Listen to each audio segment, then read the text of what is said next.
এই রবিউল আউয়াল মাসে মূর্খরাই ঝগড়া বিবাদ করে। এই রবিউল আউয়াল মাসে উম্মাহের কাজ হচ্ছে মিলাদুন নবী সাল্লাল্লাহু আলাইহি ওয়াসাল্লাম ব্যানারে বা সিরাতুন নবী সাল্লাল্লাহু আলাইহি ওয়াসাল্লাম ব্যানারে আল্লাহর হাবিবের মিলাদ ও সিরাতের আলোচনা করা, ঠিক না?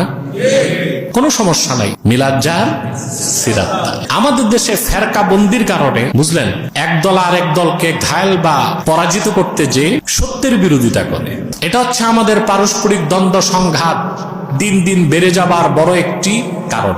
রাসূলুল্লাহর সিরাতের এমন একটা কিতাব দেখাতে পারবেন যা শুরু মিলাদ দিয়ে হয় নাই? নাই তো।